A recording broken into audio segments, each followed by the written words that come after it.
You're listening to the Chad Hasty Show on demand. Good for you. Now download the KFYO app and listen live weekday afternoons, 5 to 7 p.m. Central.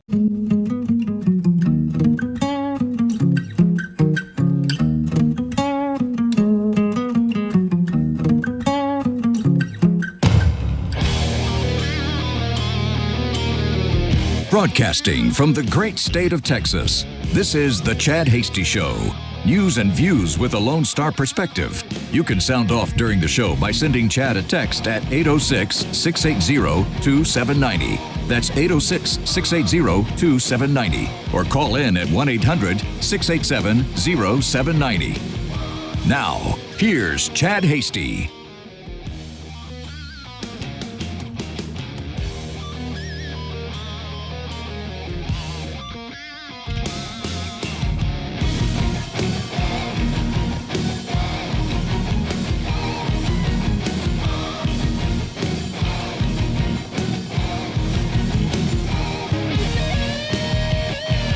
Good evening, Lubbock, Amarillo, Abilene, Wichita Falls, Midland, Odessa, Dallas, Fort Worth, down in Houston, over in El Paso, and anywhere else inside or outside the great state of Texas, wherever you may be listening on this Monday, July 15th, 2024, where, oh boy, do we have just a lot to talk about on the program today. Obviously, we will talk about the absolute horrendous news that happened over the weekend with an assassination attempt on former President Donald Trump, something that I wish I could say I'm surprised about. I wish I could have come on today and gone, I am shocked. I am in disbelief about all of this. I am shocked that this occurred. I'm not shocked that this occurred. I am not surprised that this happened. It is obviously something that's very sad for our nation, something that's very sad for our country, obviously something that is very sad for the firefighter who was attending the Trump rally and was shot and killed, lost his life protecting his family and protecting others. Other supporters who were injured in the shooting, and obviously the former president who was shot. And I still don't know how many people have an appreciation or a knowledge, a complete understanding of just how close we were to not only the former president being shot and killed, but maybe having this country spiral completely out of control since Saturday.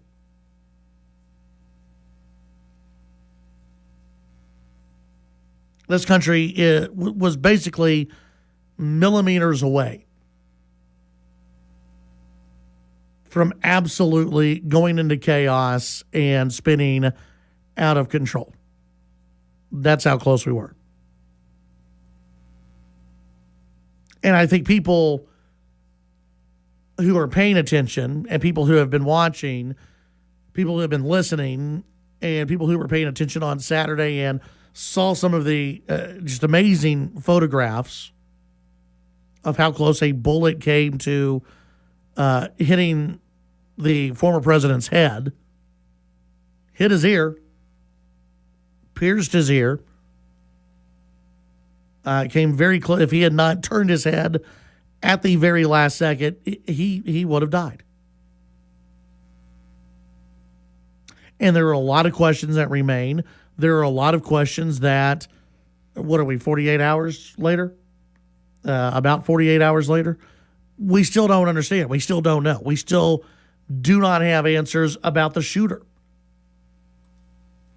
And the more that they put out about the shooter and the absolute collapse of security, the more questions that are raised.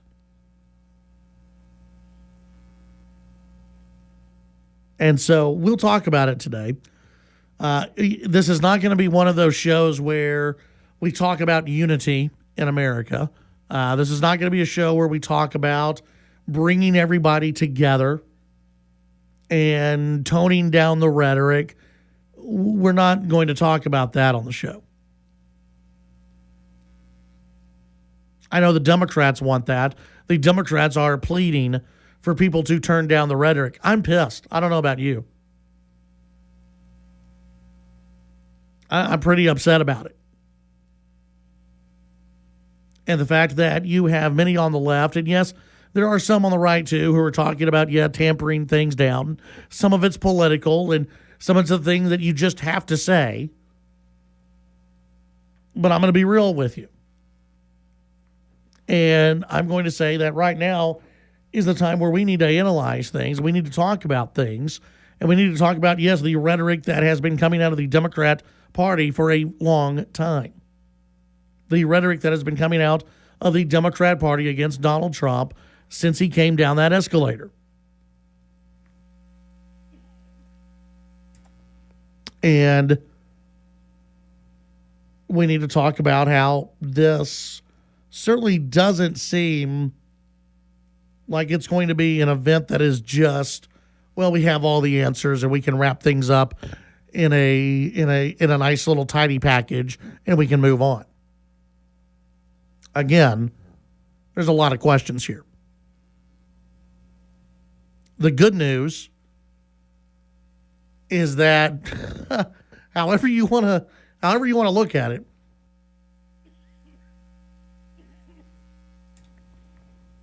the Lord was protecting Donald Trump that day.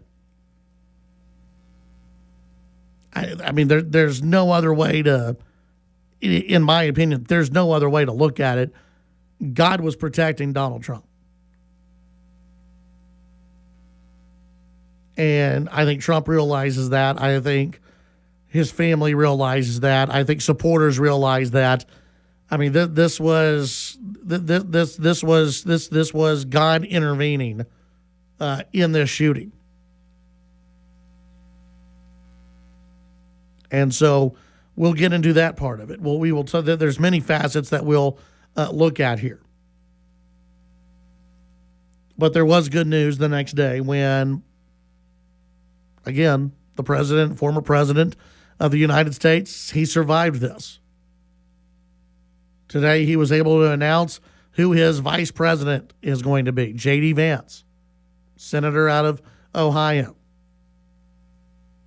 Again, if it had not been for a simple head tilt from Donald Trump, that would not have happened today. So we'll talk about JD Vance as the VP nominee. That happened earlier today. There's a lot to like about JD Vance. There is, he's not going to, he may not bring in a lot of states, but I think Trump may bring in a lot of states anyway. JD Vance obviously brings a younger perspective to the ticket. He's a young guy, 39 years old. He's about to be 40. So when you hear people talk about how they want a younger generation, well, there you have it. You have a younger generation now on the ticket. And I think J.D. Vance is definitely an improvement from Mike Pence. So we'll get into the choice of J.D. Vance, what your thoughts are on the selection of J.D. Vance. We'll talk about some of the news coming out of the convention today. We'll get into news and headlines throughout the U.S. and what people are saying and what some of the latest is regarding the shooter, regarding the Secret Service, regarding why you have people who are about half the height of Donald Trump protecting Donald Trump with the U.S. Secret Service. We will get into that. And I want to just hear from you. I want your thoughts as to what happened on Saturday. How are you feeling about it? Now, 48 hours later, how are you feeling about the protection of Donald Trump? How do you feel about what happened on Saturday? We lived through another historic event here in the United States. This is something that our children and grandchildren and great-grandchildren, they will be learning about this. This will be one of those moments. There will be a picture in the history books of Trump throwing his fist into the air. And how awesome was that, by the way? Trump throwing his fist into the air with blood streaming from his face, being defiant. That picture alone showed a lot about who Trump is and a lot about who he wants this country to be. A bunch of fighters, people who will not back down.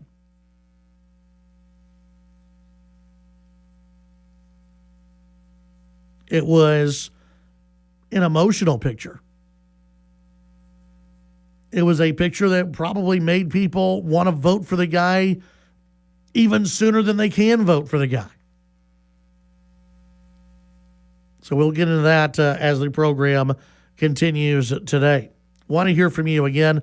You can text in at 806-680-2790. That's 806-680-2790. You can also give us a call, 1-800-687-0790. That's 1-800-687-0790. When we come back, we'll get to your phone calls, your text messages, the text line.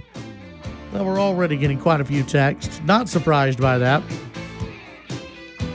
We want to hear from you. Your chance to sound off and get your voice heard. We'll be right back.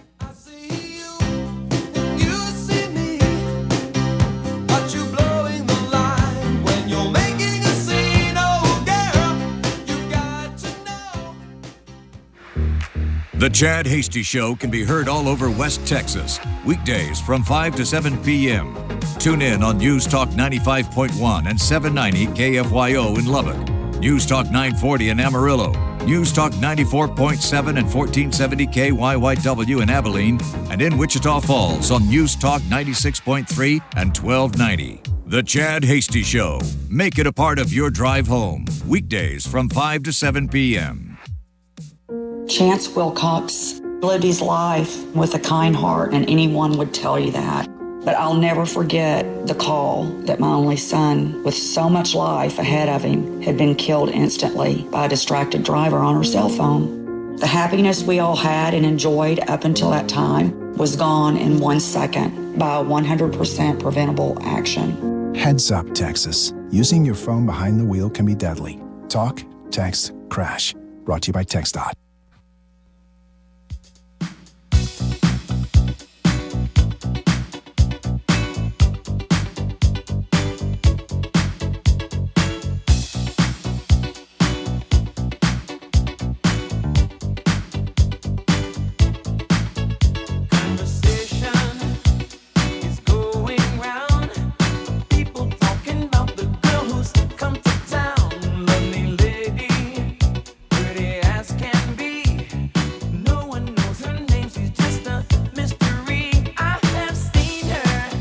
Welcome back to the Chad HD Show. Appreciate you being out there. Let's see. You can send in your thoughts on the text line, 806-680-2790. Let's see. Chad, I'm just going to hit you right off the bat. I'm a free speech absolutist. Over the past couple of days, people have been saying downright sick stuff. I will let them, but it's important that we know who these people are. God bless. That's from DW in Lubbock. It is, again, when people show you who they are, pay attention. When people, tell you how they feel. There was, for a while on social media, there was trending, how could he miss? That was a trending topic on Twitter. And of course, most of these people use fake names. They're not, they're going anonymous on social media. They don't have the guts to say it publicly. But those who, say it publicly, look, I don't want them censored. I want to know exactly who they are. I want to know exactly who I'm dealing with. Those are things that I want to know. And when they say it, I'm going to listen. And I'm going to remember. 806-680-2790. Let's go to the phones. And Herman, you're on the Chad Hasty Show. How are you this evening? Good evening, Chad. I'm doing fine, sir. Good. No, I just had a comment about President Trump. God's hand is on President Trump. He's not through with him yet. And the Democrats are realizing this. They played their last card Saturday, all they had left. And it's scaring the hell out of them now. Yeah, again, it's, I hope it's the last hand. But listen, I'm at the point after reading some of the things that I've read about this shooting, and the fact that to me this goes very deep. I hope that the president's security detail gets very much improved, and I hope his circle of trust gets very, very small moving forward. Right. Well, I guess I sort of misstated that. That was all they had left was assassination attempt, and nobody says they won't try it again. Yeah. I mean, and I hope I'm wrong. I really do. I hope I'm wrong. I do too. I hope this. I'd love to be able to sit here today and go, this was just a deranged young man who had no idea. But the simple fact is, we haven't seen anything that says that, and they haven't presented us with anything that just says, oh, we this is just somebody who hated Trump and was able to, as a 20-year-old loner, able to penetrate the Secret Service and law enforcement across the United States and get 130 yards away from the President of the United States. Right. And that's it's a little fishy. That's just a chip shot for us old West Texas boys. You know what? And with modern, I kept on seeing this from a lot of people. With modern optics and everything else, yeah, you gotta, you still have to be able to shoot in a way, but you can make a 130-yard shot fairly easily these days with just a little bit of training. Right. Well, I have killed coyotes and prairie hogs at close to a half mile. Yeah. And I shoot a Remington 7mm mag with just a 6-fire scope on it. Yeah. So that 150-yard shot is nothing. Wow. Herman, thank you very much. Appreciate it.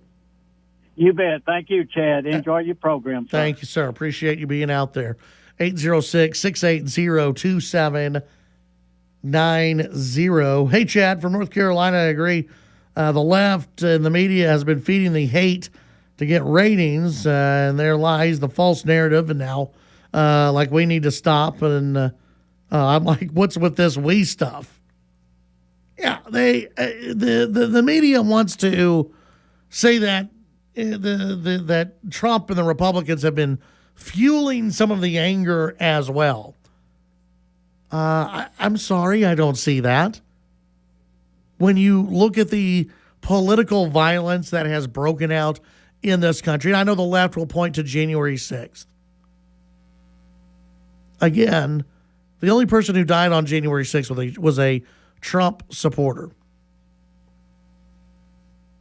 Now, I don't agree with assaulting police officers and breaking into buildings, but we've seen much more political violence than what happened on January 6th. We have seen where a crazed Bernie Sanders supporter decided to shoot up a Republican congressional Republican baseball team and nearly killed Steve Scalise, all in the name of politics. We have seen that before. We have seen other Republicans targeted before by assassins and would-be assassins. So this idea that the there's political violence on both sides. That I'm sorry. No, I'm not going with that. Kendra in Lubbock weighing in, saying that she's very excited about a Trump-Vance ticket. Also praising the Lord that he placed protection over Trump, but grieved for the father who lost his life. Absolutely.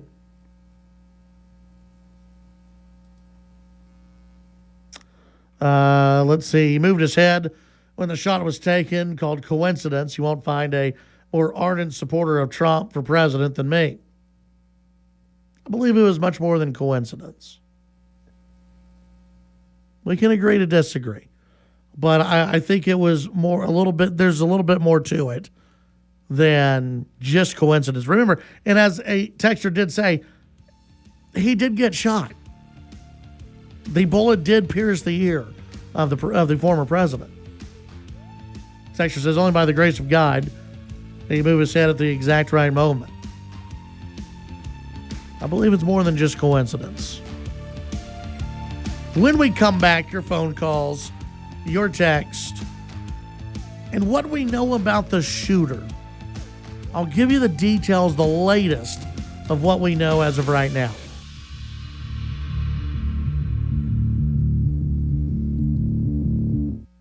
The Chad Hasty Show, weekdays 5 to 7 p.m. Sound off during the show by sending Chad a text at 806-680-2790.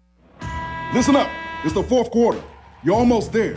Parents, teachers, counselors, coaches, your boys just turned 18, but they need one more push. Don't let them forget to register with the Selective Service System. It's required by law, and if they don't register, they'll miss out on many important federal benefits. Say it with me. SSS.gov.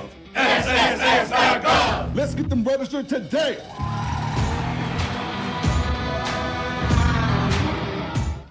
I'm Scarlett Johansson. My family relied on public assistance to help provide meals for us. These meals fueled my involvement in theater and the arts as a child, which fostered my love for acting. The Feeding America network of food banks helps millions of people put food on the table. You can join the movement to end hunger by donating, volunteering, and advocating. Because when people are fed, futures are nourished. Join the movement to end hunger at feedingamerica.org/actnow. Brought to you by Feeding America and the Ad Council. The news and talk of West Texas. News Talk 95.1 and 790 KFYO.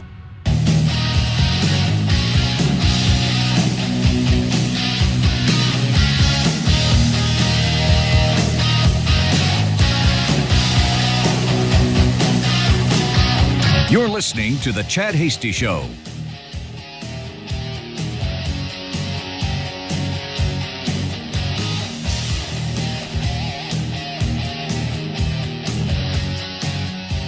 All right, welcome back to the Chad Hasty Show.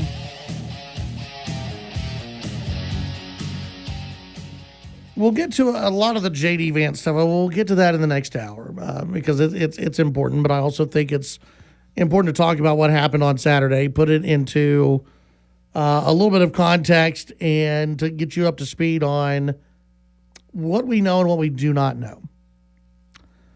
Now, some of this info is hours old. Some of it's new.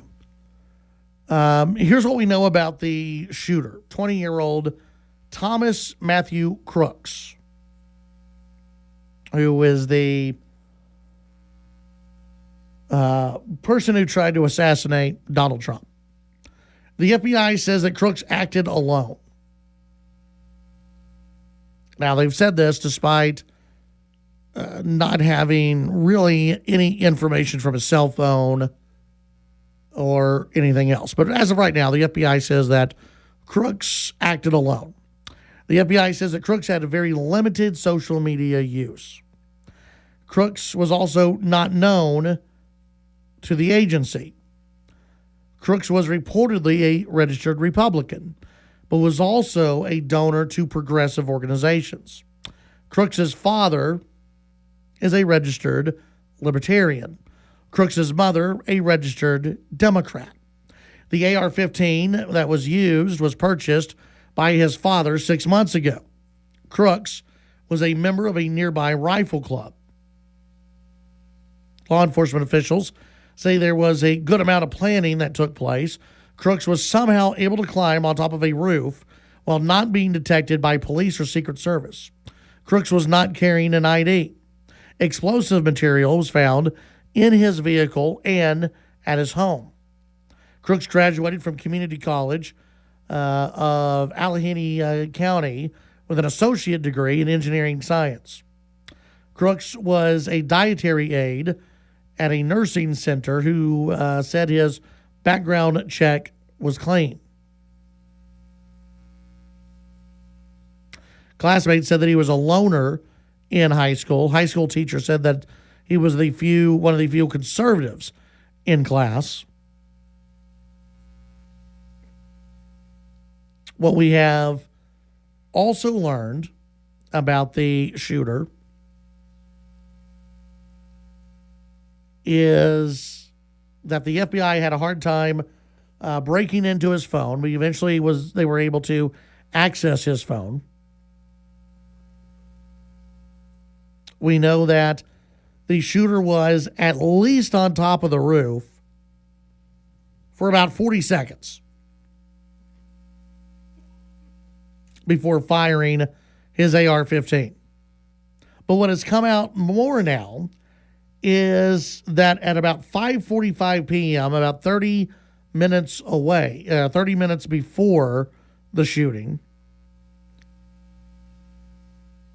he was spotted on a roof 30 minutes before the shooting.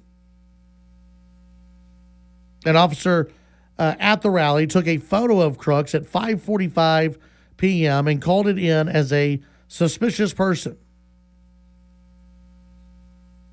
Nothing was done.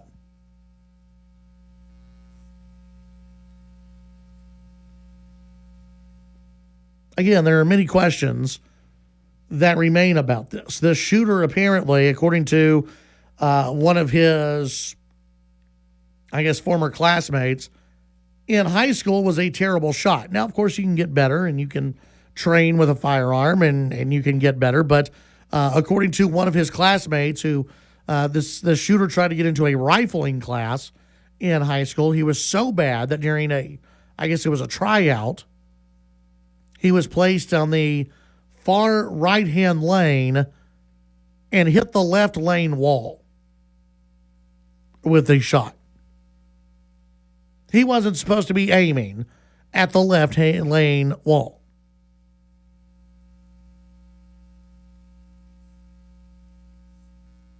And so I think a lot of people, including myself, have this question. If this was supposed to be just some renegade shooter, just some crazy person, how in the hell does that happen? You're telling me that a guy with no military experience whatsoever, with no friends, no social media footprint at all, which is odd to me because just about every 20-something-year-old has a social media footprint of some type. It's very rare for a 20-something-year-old not to have a social media footprint, with the exception of our very own Nick over there. But Nick, even you have a page. This guy apparently has less than you. But you're telling me that a 20-year-old in the United States of America has no social media, and I'm not just talking about Facebook. There's Discord out there, there's TikTok, there's all types of social media and social pages that this person could have been a part of, and there's nothing? So you're telling me that a loner with no experience whatsoever was able to get on top of a roof of a building that, according to some of the latest reports, was the staging area for the local police department. He was able to access the roof with tons of Trump supporters waving their hands in the air and going, hey, this guy's got a rifle. He doesn't look like a Secret Service.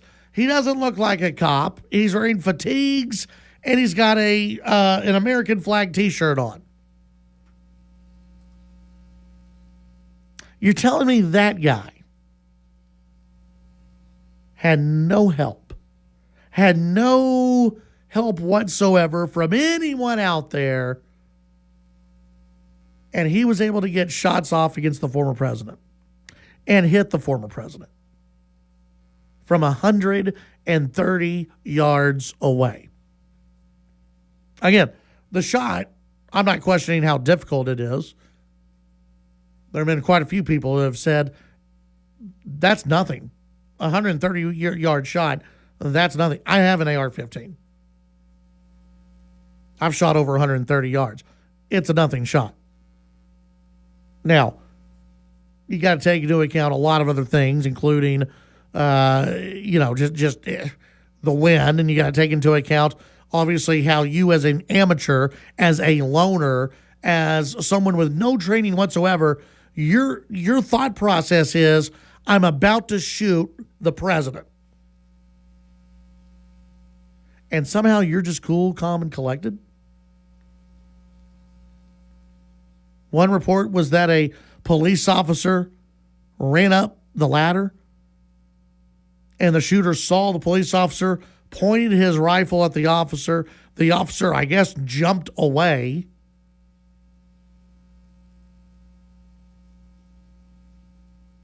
And the shooter was able to get off however many shots at the former president and hit him in the ear. Again, forgive, and I'm not trying to put on the tinfoil hat, ladies and gentlemen. I'm not. But I don't believe for a second that this guy was just I'm just going to get up there and take a shot at the president. This smells really, really bad.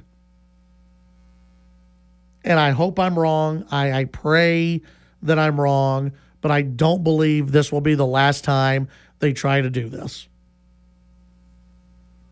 Again, I hope I'm wrong. Really do. Pray that I'm wrong. But I fear this will not be the last attempt. I think I said it last week. These people will stop at nothing to stop Donald Trump.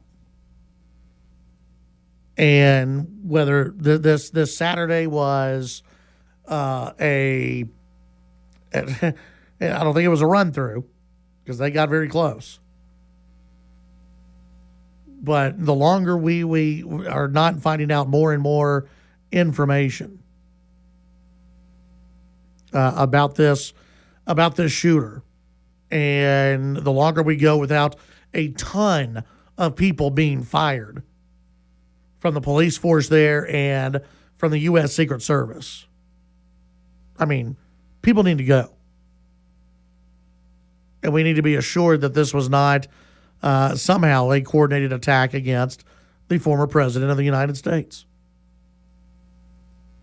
And again, I hope I'm wrong. I hope I'm very, very wrong on this, but I can't help shake this feeling that this won't be the last time.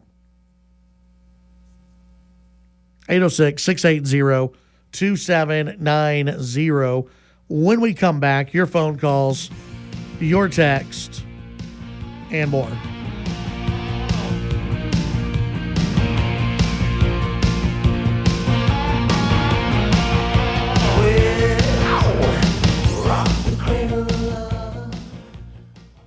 The Titan of Texas Talk Radio, Chad Hasty. Talking with newsmakers and about the issues that matter to you. The Chad Hasty Show, weekdays from 5 to 7 p.m. Chad's show is also digital with the Chad Hasty Show podcast. The Chad Hasty Show podcast can be downloaded on Apple Podcasts, Amazon Music, Spotify, and the Radio On Demand page at kfyo.com. The Chad Hasty Show, all across Texas during your drive home, weekdays from 5 to 7 p.m. Hey, Dad, how do airplanes fly? What's in this box? Is this tree good for climbing? How are babies made? What does this thing do? Kids are curious about everything, including guns. Talking to them about gun safety in your home is a good first step, but you can do more. Always keep your guns locked, unloaded, and stored separately from ammunition. Safe gun storage saves lives. Learn how to make your home safer at endfamilyfire.org. That's endfamilyfire.org. Brought to you by End Family Fire, Brady, and the Ad Council.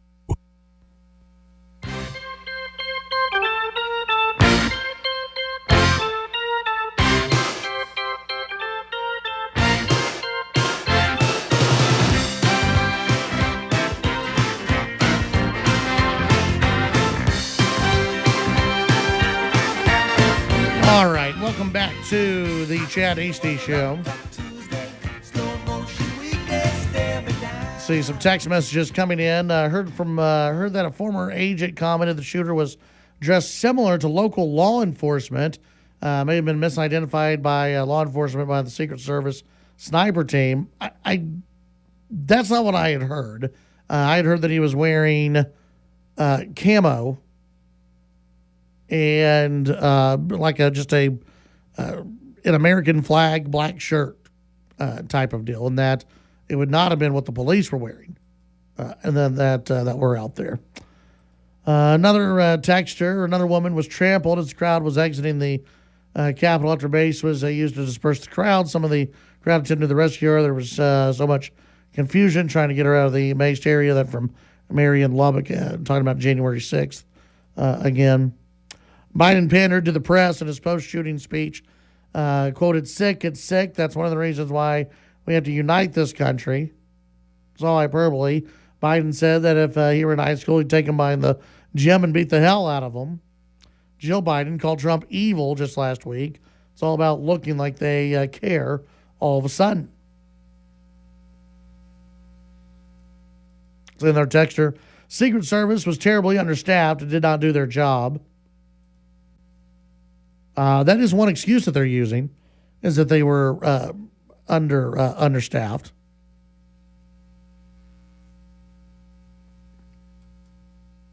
Another text.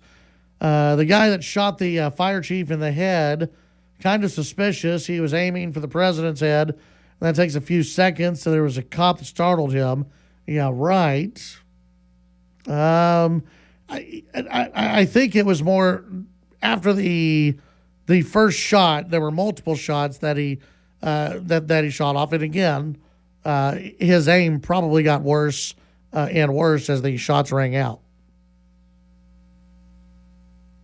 Another texter, I feel certain the Biden administration will investigate the Secret Service and find they did nothing wrong. Another text, Kendra in Lubbock, put that tinfoil hat on nice and tight and join me. This all stinks to high heaven.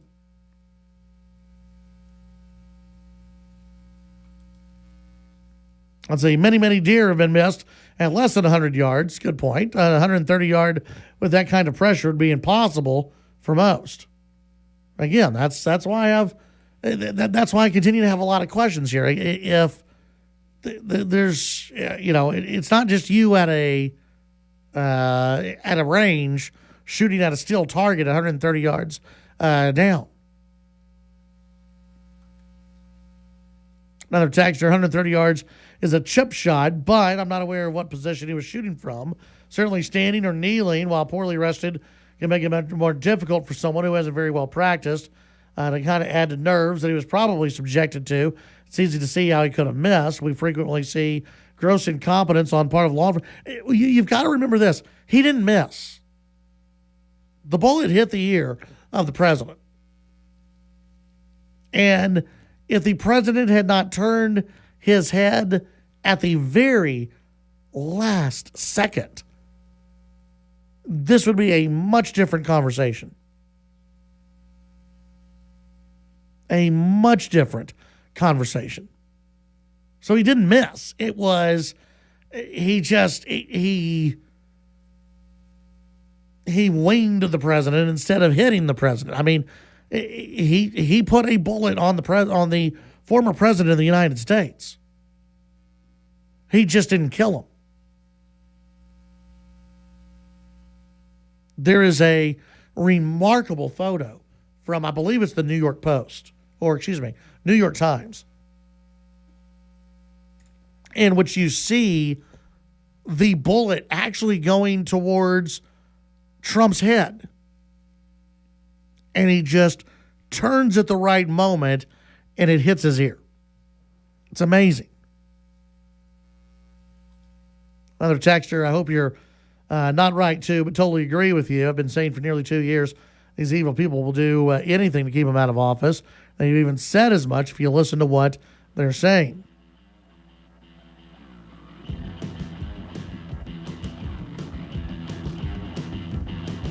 Was an agent fired for taking a shot? I don't think anyone's been fired for anything yet.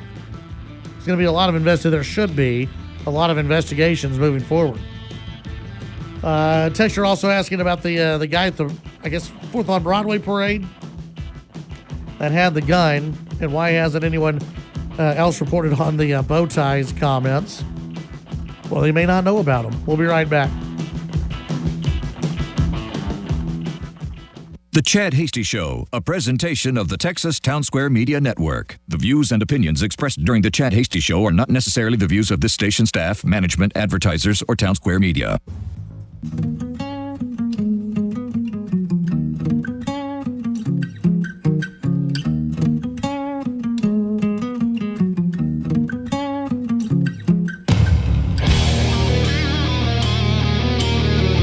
Broadcasting from the great state of Texas, this is The Chad Hasty Show.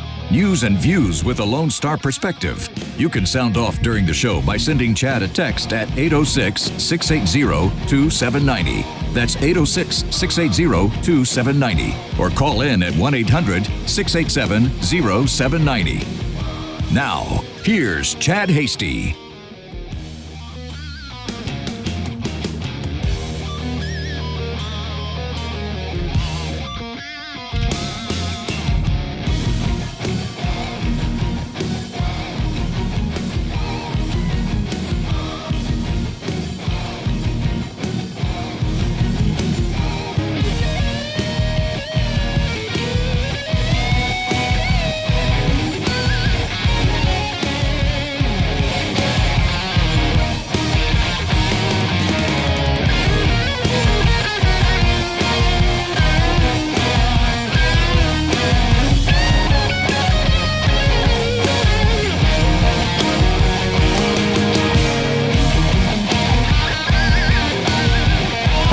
Welcome back to the Chad Hasty Show,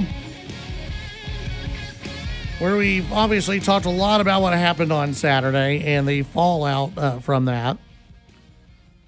And we'll get to your text messages because we have many text messages that have come in, and I understand it. We'll get to those. But we also have the JD Vance news that we'll talk about here in just a little bit. We've also got some statewide news happening as well. And we go to the phones, and we've got our good friend Scott Braddock, editor of QuorumReport.com, joining us right now to talk about all the latest Texas political news. Scott, how are you today? Doing well, Chad. How are you? Doing well. Appreciate you taking some time to join us today. Mm-hmm. Yeah, lots going on. The governor really blasting the electric utility in Houston after he was gone for a week, and maybe diverting attention from the fact that he was in Asia while a lot of people had their power out. You have the RNC starting in Milwaukee, where some of my colleagues are reporting back to me right now about the reactions to JD Vance being the pick for VP by former President Trump, and of course what happened to former President Trump over the weekend. Really sort of the backdrop for everything happening in Milwaukee. Lots going on. Yeah. Let's start with what's going on down in the Houston area, because it's not only the governor taking some swings at, CenterPoint Energy down in the Houston area, but it's also the lieutenant governor who, he's kind of taking some swings. I mean, is this and again, I guess it's maybe too early to really point fingers and say who's to blame for all the power failures, but we are a few days removed now from that hurricane that moved in, and you still have 300,000 people without power. At least that many. And look, there's always finger pointing after a hurricane. I have pointed out over the last week or so that the real politics or the nasty stuff that happens politically after a hurricane, it doesn't happen, right when the storm hits, Chad. It's always in the days and weeks and months and even years after a storm hits. Just for example, Hurricane Harvey, which of course was back in 2017, there are still things that are being done to try to recover from that. I was thinking about Hurricane Katrina back in 2005, almost 20 years ago. All of the finger pointing that happened, that were related to the response around that storm. With this storm in Houston now, and it's not a perfect comparison, but CenterPoint, the electric utility for the region, they have been pointing out that they have been, percentage-wise, they have been restoring power to people faster than they did after another significant storm back in 2008.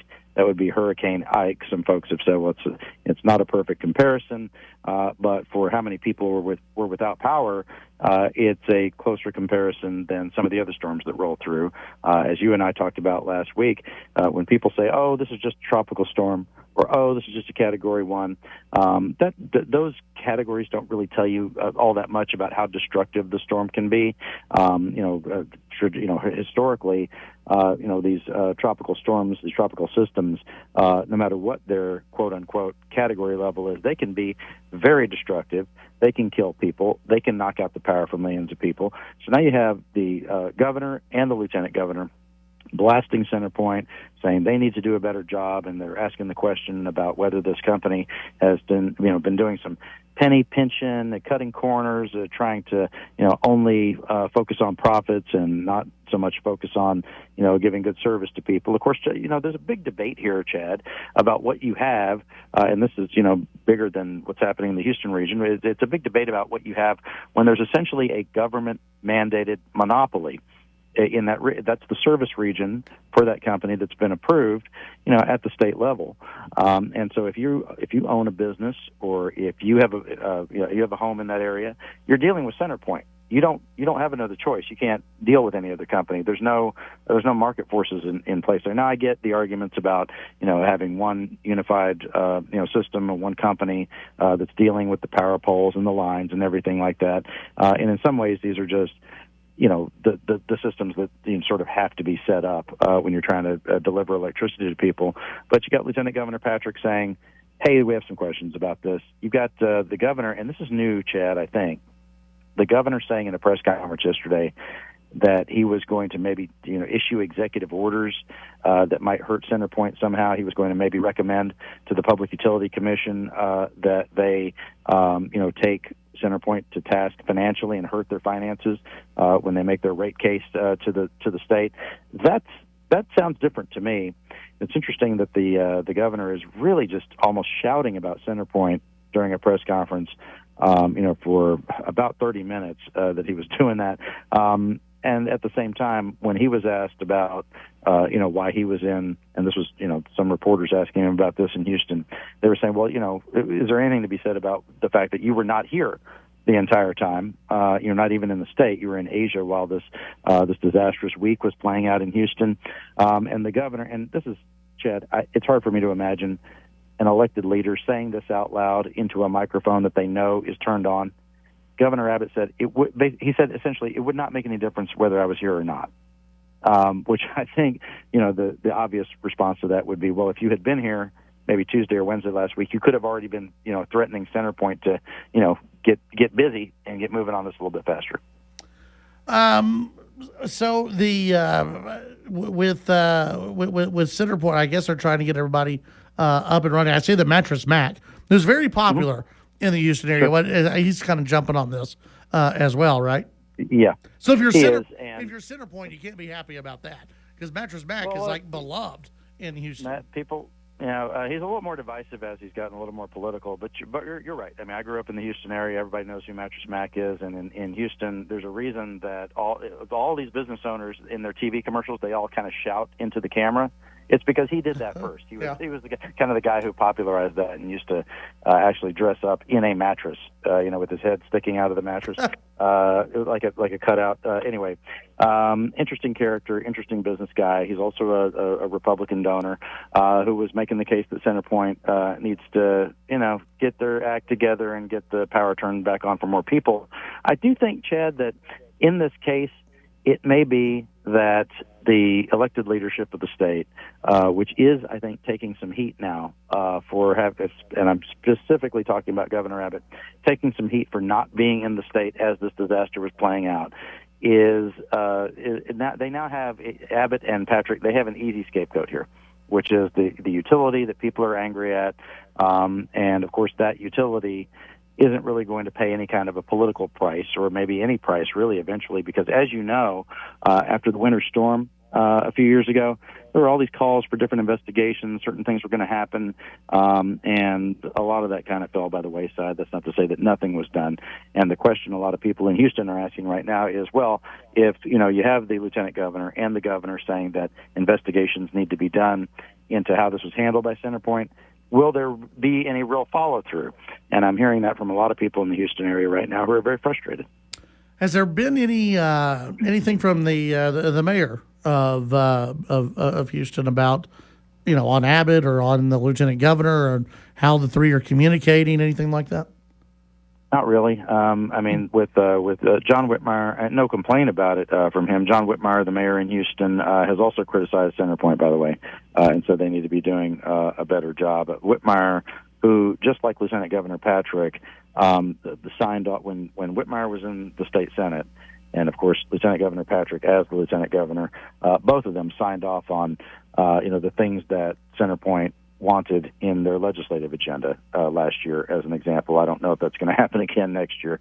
But look, the fact is that at the state and local and federal level, there has not been the kind of coordination after this hurricane that we would normally see in years past, where the local, state, and feds would all work almost seamlessly together to respond to a disaster. And it's really unfortunate to see it. I think that we're, in a lot of ways, Chad, we're in a different era of politics. There have always been politics surrounding the response to a hurricane, as I said. But in Texas, I remember going back, at least the last 2 decades, where people would kind of set aside their petty differences, and that's not really happening. You see the lieutenant governor, Governor Patrick, in sort of a petty back and forth with the president, with Joe Biden, about who called who and who called who when about disaster relief. We saw that play out last week. The mayor, John Whitmire, and the county judge in Houston, Lena Hidalgo, on paper at least, they're both Democrats, but they really hate each other. They don't like each other. They don't work well together, and they never have. And you see that in this response. You don't see the two of them at press conferences. You don't see their administrations working together to try to get help to people. And it was pointed out to me by a journalist in Houston that while all of this anger from the states being directed at Centerpoint, basic things like ice distribution and getting water to people, that hasn't been handled very well in certain instances, by the Texas Department of Emergency Management, to the point where I was told that someone with the city of Houston, they just called HEB, the big grocery store, and said, "Hey, can you get water and ice over to this place that we need it?" And as you know, Chad, from past hurricane responses, in a lot of cases, it's a private business like HEB that does a lot better job than the government. Yeah. Let's see. When it comes to, you mentioned it earlier, you've got a lot of the focus on what's going on in Milwaukee with the RNC convention up there. Today's day one of the convention. Anything that Texans need to be, on the lookout for when it comes to the convention? It's going to be interesting after what happened, this unfortunate assassination attempt. It's a terrible situation in Pennsylvania where this guy was taking shots at former President Trump, luckily missed him. And you saw the reactions from Democrats and Republicans who said that they were praying for former President Trump. I think that Republicans were a little quicker to capitalize on it politically. And what I mean by that is that you had Republicans saying things like, you saw the tweets, you saw, some of the statements over the weekend, Chad, where people are saying things like, they've tried to put him in jail, and now they tried to kill him, and, he's inevitable.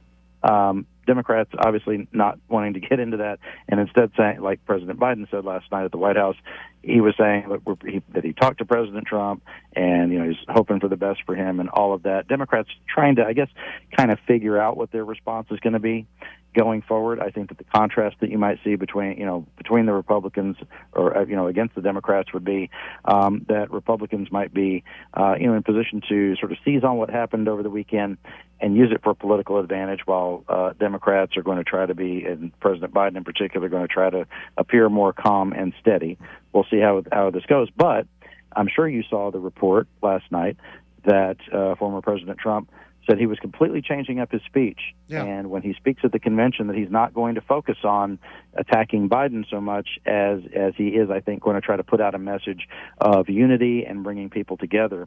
And I think politically, that's pretty smart. And the reason I would say that is just by the numbers. If you think about President Trump putting his fist in the air and saying, fight, fight, fight, that obviously riles up his base. That gets the folks who already support him, to be fired up and ready to go vote for him in November. But I don't know that it brings in any other people into his fold, people who he needs to grow his coalition to be able to win the White House by winning in certain key states that we've talked about a lot: Pennsylvania, Arizona, Georgia, et cetera. And I think that a unifying message and saying that we all need to, as you heard from Speaker Mike Johnson yesterday, if Trump is also there able to say, something like, look, we all need to come together, we need to set this nastiness aside, that's the kind of thing that can, I think, bring some people who might be on the fence about him and Biden. I know it's hard to imagine there are any people like that, but there are, Chad. And so having some message like that, a unifying message, probably helps the former president bring more people into his coalition and try to win the White House in November. I think the image of when he got up and put his fist into the air, and at first you didn't know what he was saying. Right. When my wife and I were watching, we were like, is he dropping an F-bomb or what is he? Which I wouldn't blame him. Right. Mm-hmm. I wouldn't blame the guy. Oh, sure, after what just happened. Yeah, right, I wouldn't blame him at all if he had done that. But putting his fist in the air and in that moment, of course, we all seen the picture, the iconic picture now of the American flag behind him and the Secret Service whisking him off the stage, and he's got his fist in the air. To me, that is something that, say what you about the fight. That, I think, hits people and inspires people in a way of going, you know what? That's someone who's not going to lie down and take it. And I think you know what I mean. Imagery. It's that's not a weak guy. That's someone who wants to project strength. And I think for a certain amount of people out there, they look at that and go, he wasn't trying to be divisive. I mean, it was 5 seconds after he got shot. That's a guy who wants to stand up and be like, no, we're going to answer. We're going to, we're not going to back down. And I think, to me, that's inspirational. I don't disagree with what you're saying about the imagery, but I do think the way he talks about it going forward is important. And sure. I think that the image is going to be in the history books for sure. But the way he talks about that and whether he can bring more people into the Republican Party, as opposed to only riling up his base. And by the way, in some ways he may be in a box about this if he's not doing, the more of the fist in the air and the fight kind of a message. That to not do that means that his base wouldn't be maybe as riled up, because he needs to continue to do a version of that for them. But at the same time, he may have to try to find the balance of talking about, toning down the rhetoric and let's all work together. Let's come together as a country so that he can win over some of those people who potentially were never going to vote for him before, or we're on the fence, or maybe we're not going to vote at all. He could bring those people into the Republican Party going forward, depending on how he plays this moment in history. Yeah, that'll be something to look for. It's going to be if people weren't already going to watch the convention. Huge numbers. They're going to be huge numbers. Absolutely going to be watching now. Hey, Scott, tell folks what else you're covering over at quorumreport.com. Got it all covered for you, your state government in real time at quorumreport.com. Click on free sign up and we'll get you going. All right. Thank you very much, Scott. Thank Thanks, Chad. Talk soon. That's Scott Braddock, editor of quorumreport.com. When we come back, your phone calls, your text, and more.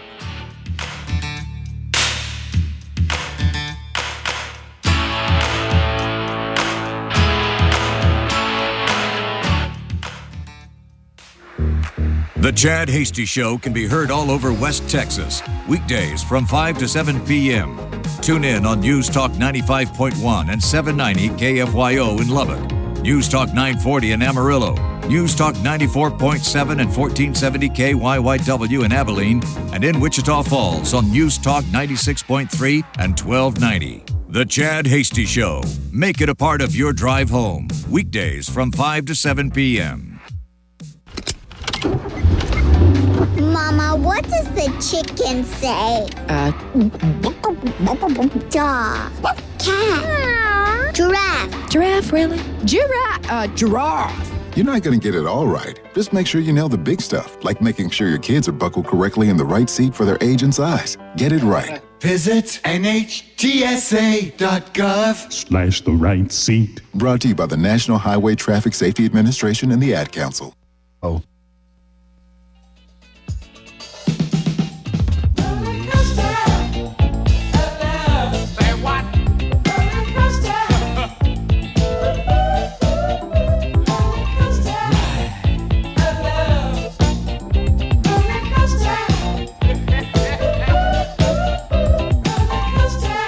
Welcome back to the Chad Hasty Show. All right, so if you're wondering, you got the RNC convention that's going on tonight. Here are the speakers for tonight. If you need to know, do I need to watch? Do I need to watch tonight? Am I interested in watching? There's a musical performance by country music singer Chris Jansen tonight. Representative Margie Taylor Greene will speak tonight. North Carolina Lieutenant Governor Mark Robinson, he's currently running for governor. He'll be there speaking. Representative Wesley Hunt out of Texas. Representative John James. Senator Katie Britt. If you enjoyed Katie Britt the first time, well, you'll see her again tonight. Republican out of Alabama. Senator Tim Scott will be speaking tonight. So will Senator Glenn Youngkin, both of whom were on the short list to be VP, didn't make it. Kristi Noem will be speaking. Hide the dogs. Representative Byron Donalds will be speaking. He should be good. David Sachs, CEO of Yammer. Charlie Kirk, CEO of Turning Point USA. Senator Marsha Blackburn. Amber Rose, rapper and internet personality. And Sean O'Brien, the president of the International Brotherhood of Teamsters. That's right. The Teamsters will be addressing the Republican convention for the first time and maybe ever. We'll be right back. The Chad Hasty Show, weekdays 5 to 7 p.m. Sound off during the show by sending Chad a text at 806-680-2790. Today's markets from the Texas Department of Ag. Well, howdy, neighbors. Texas feeder cattle auctions were up, reporting prices steady to $18 higher. Texas Weekly Direct was reporting prices steady to $2 higher. Cattle futures were up, with August live cattle futures up 12 cents to close at $182.37. And August feeder cattle futures were up $2.50 to close at $258.65. July cotton futures were down, closing at $68.92. July wheat futures were up 13 cents to close at $6.04 per bushel. And July corn was down 7 cents to close at $4 per bushel. July soybean futures were down 8 cents, closing at $11.34. And July soybean meal futures were down $9.90 to close at $368.50 per ton. And July class 3 milk futures were down 4 cents, closing at $19.77. And August crude oil futures were down 44 cents, trading at $82.18 per barrel. And the Dow Jones was up 247 points to close at 40,000 flat. I'm Marshall Webb, filling in for Texas Agriculture Commissioner Sid Miller. And remember, friends, Texas agriculture matters. The news and talk of West Texas. News Talk 95.1 and 790 KFYO.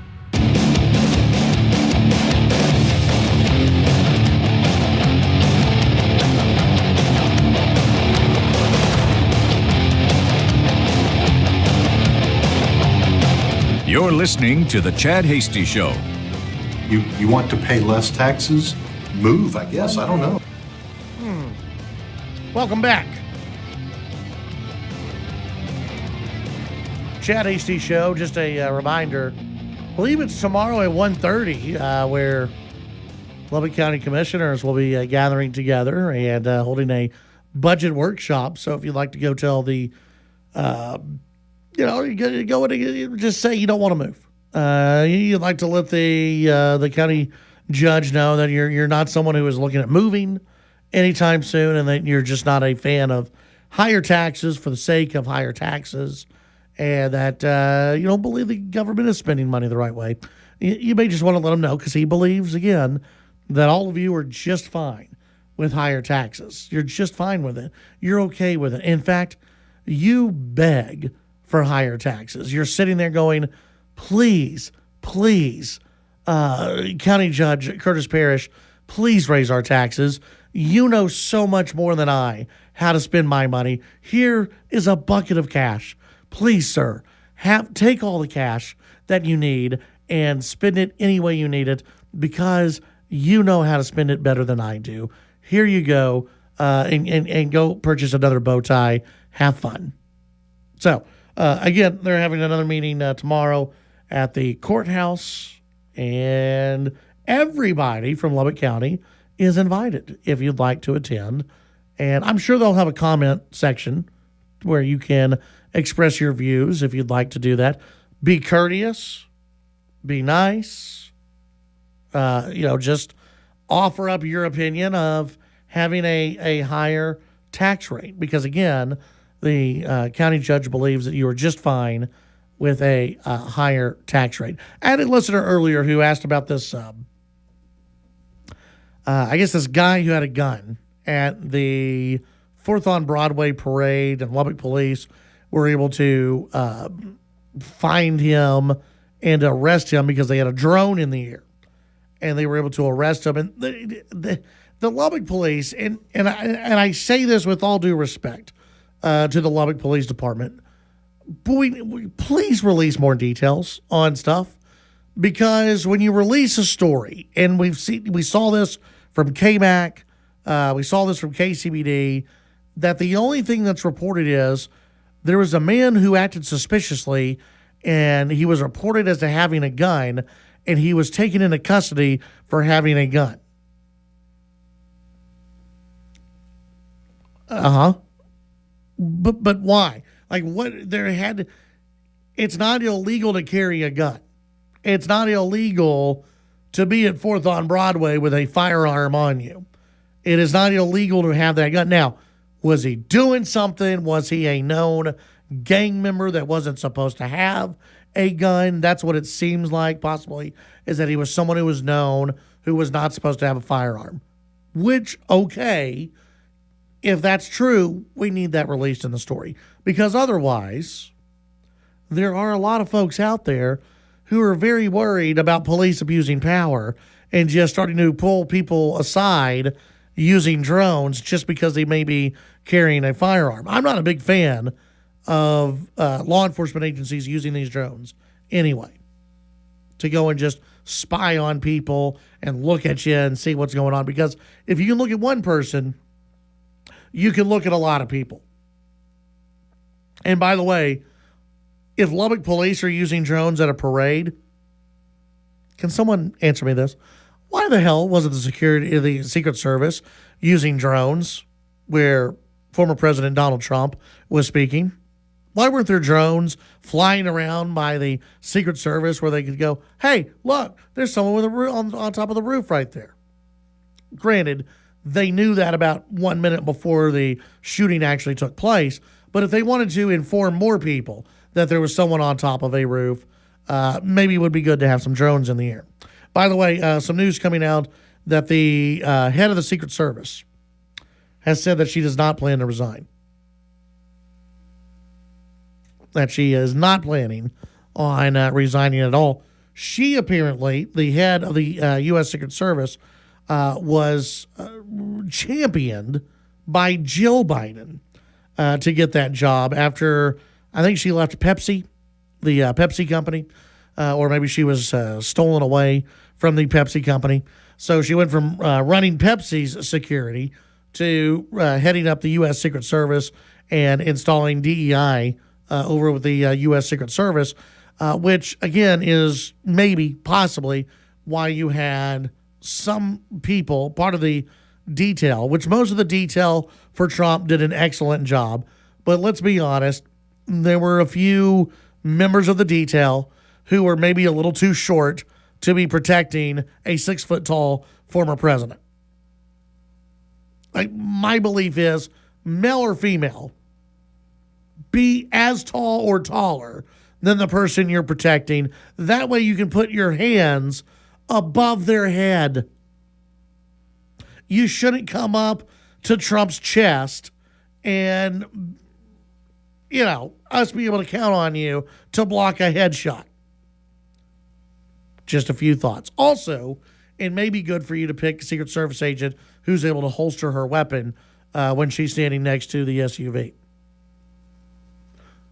It was a tense situation, though, and maybe she just forgot how to holster a weapon at that time.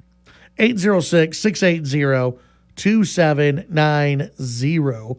That's 806-680-2790. Chad, for those of us who believe in God, have no doubt only he is responsible for protecting Trump from being killed. It's evident that God's hand had him move his head just at the right moment. Praise God. That from Pam. Again, I believe that's true. And I believe that's, I know I've had a couple of people who have said it was a coincidence. Boy, that's one hell of a coincidence that you turn your head right at that exact moment and you still get hit in the ear. No, I think that's much more than coincidence. That is something divine. That is God saying it is not your time yet. And I can only imagine the thoughts that went through Trump's head after he was whisked out of that area. I mean, that is, it has to be an inspirational moment for anybody coming that close to death. 806-680-2790. Let's go ahead and take the break. When we come back, your phone calls, your text, and much more.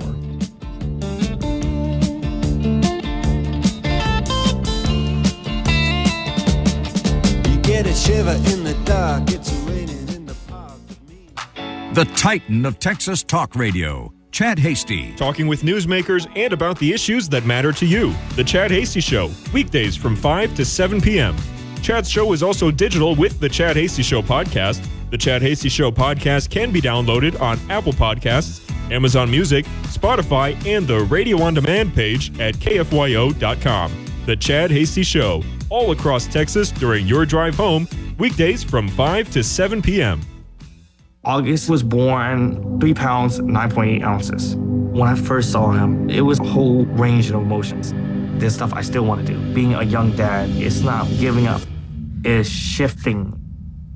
I looked through his eyes. I can envision a whole future with him already. To throw the first football to him, give him ice cream for the first time. My life is now devoted to his life. Through all of fatherhood's firsts, never stop being a dad. Visit fatherhood.gov to hear more. Brought to you by the U.S. Department of Health and Human Services and the Ad Council.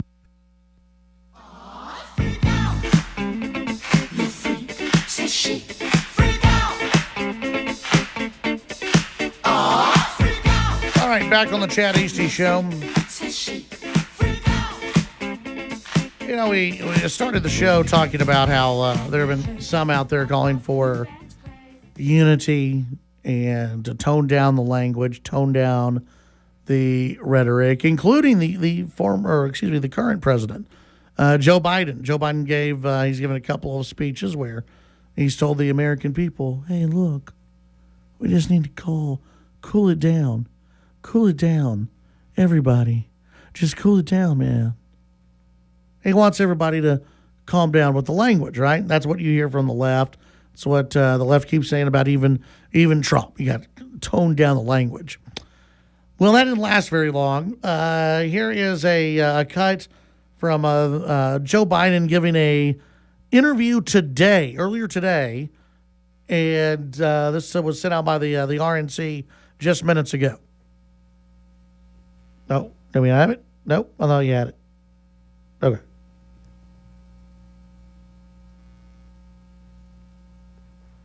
We don't have it yet. Trump, I think, is, I said from the beginning when I ran in 2020 that he's a real danger to the country, to our democracy. Yeah. So once again, Joe Biden what is it? Yesterday he called for everyone to tone down the language. So Biden is back now to saying Trump is a danger to the country and to democracy. So the that whole cooling down of the language, that did not last very long. Didn't last very long from the left. And I'm sure it won't for the rest of the week. See, that's the deal. They get to set the rules. And that's what I'm tired of, is the left being able to set the rules. They're the ones who get to set the rules for the speech.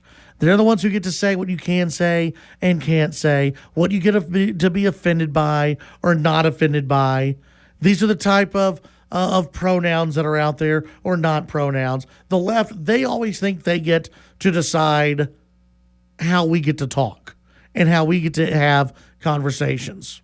And that's why I started the show by saying, no, I'm not going to participate in the cooling down of language, because I'm pretty pissed about what happened on Saturday, as many of you are. And you should be. And we should be able to call out the left for what they have been saying. When, for 8 years now, more than 8 years, the left has been saying Trump is basically Hitler. When this 20-year-old, think about it. Since the 20-year-old, since he's been marked as the shooter, pardon me, since he was 12 years old, it has been ingrained in his mind that Donald Trump is a threat to democracy, that he's basically Hitler, that he's going to kill gay people, he's going to lock up children, he's going to lock up families, he's going to kill off the LGBT community. He's going to he's someone who can't stand women, that he's a rapist. All this stuff that's been out there. This 20-year-old shooter, since he was the age of 12, has heard nothing but horrendous things about Donald Trump.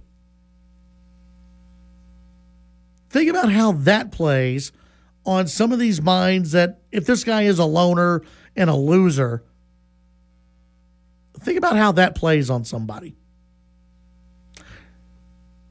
When you have a Democrat Party and a media, by the way, who says this guy is an existential threat to America, that this guy could bring down democracy, this guy could bring down the United States of America, this guy alone, he's a threat. He's a threat to democracy, a threat to humankind. And then there are magazine photos that come out making Trump look like Hitler. And you have that for 8 years. Think about how that makes an impression on somebody who is already probably not all there in the first place. So no, to those of you on the left, you don't get to tell me when to be quiet, or when to settle down, or when to be calm, or to unify the United States. What the hell does that mean anyway? Why do I want to unify with you? Why do I want to unify with that side? Sure, maybe on the larger picture, maybe on some of the larger issues of, trying to form a more perfect union, but they don't want that. They're very adamant about not liking this country, about not wanting this country to continue the way we have been. They already don't like the founding documents of this country. We know that. So when you say, oh, we need to unify together, we need to come together, what does that mean? Does that mean we shut up until you guys say it's okay to go to war again and be vocal about our politics? Is that when we can speak out again? So I don't play that game. I'm not going to play into that hand from the left, because it's almost like, and on a much different scale, but when you have Hamas calling for a ceasefire, they're not going to live up to it. You just know they're not going to live up to it. And yet, what do you have all the time? You have the U.S. pushing Israel for a ceasefire, even though Hamas is going to continue to lob missiles in your direction. Guess what? The Democrats, they're going to lob missiles in our direction, folks. They're already going after JD Vance. Did you know that JD Vance, he was okay with the Texas abortion law? Oh, my goodness. Did you know that JD Vance, he's just like Donald Trump, only, well, I mean, not really, but he's kind of MAGA, but not completely MAGA, but he's MAGA enough. I like JD Vance. I've got no problem with JD Vance. I think that there were probably other selections that would have done more for Trump in other states than JD Vance. I don't know if JD Vance really wins anything for Trump, other than JD Vance may be the future for the Republican Party, whereas a Glenn Youngkin or a Rubio is not. I think JD Vance will appeal to the Rust Belt states, and that's needed. JD Vance is going to be someone who is on fire and someone who is a very smart person and someone who is going to be very good in the debates.